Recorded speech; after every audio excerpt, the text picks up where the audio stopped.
আসসালামু আলাইকুম রহমতুল্লাহি ওয়া বারাকাতুহু।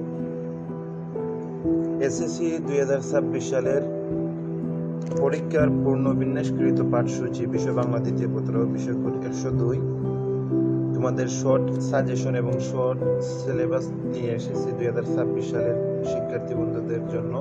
তোমরা কি বিষয় নিয়ে পড়বা, কি ভাবছো পড়বা, তা নিয়ে কোনো টেনশন করার দরকার নেই। ইনশাল্লাহ ভালো করে পড়ো, ইনশাল্লাহ ভালো রেজাল্ট করতে পারবে।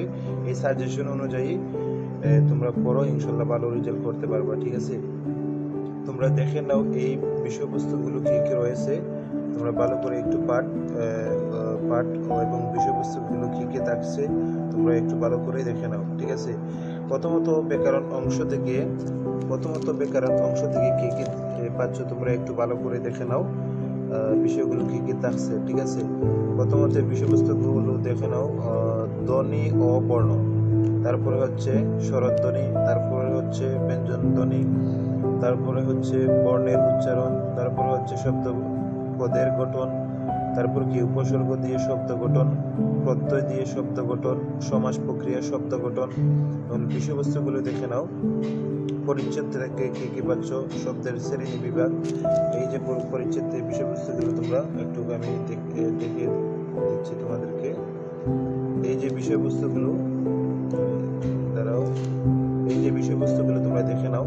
শব্দের শ্রেণী বিভাগ, তারপরে হচ্ছে বিশেষ্য, তারপরে হচ্ছে সর্বনাম, তারপরে হচ্ছে বিশেষণ, তারপরে হচ্ছে ক্রিয়া, তারপরে হচ্ছে ক্রিয়া বিশেষণ, অনুসর্গ, তারপর কি যোজক, তারপরে আবেগ, বাক্যর অংশ ও শ্রেণী বিভাগ, বাক্যর বর্গ, উদ্দেশ্য ও বিধেয়, সরল, জটিল ও তারপর কি পরিচ্ছেদ থেকে আবার দেখানো কি কি পাচ্ছ, যৌগিক বাক্য, বাগর্থ, তারপরে কি বাগধারা, তারপরে কি প্রতিশব্দ, তারপরে কি বিপরীত শব্দ, তারপরে কি শব্দজোড়। নির্মিত অংশ থেকে তোমরা কি কি পাচ্ছ তোমরা একটু ভালো করে দেখে নাও। অনুচ্ছেদ থেকে পাচ্ছ যে অনুচ্ছেদ, তারপরে কি সারমর্ম, সারমর্ম আমি বলে দিয়েছি আর কি।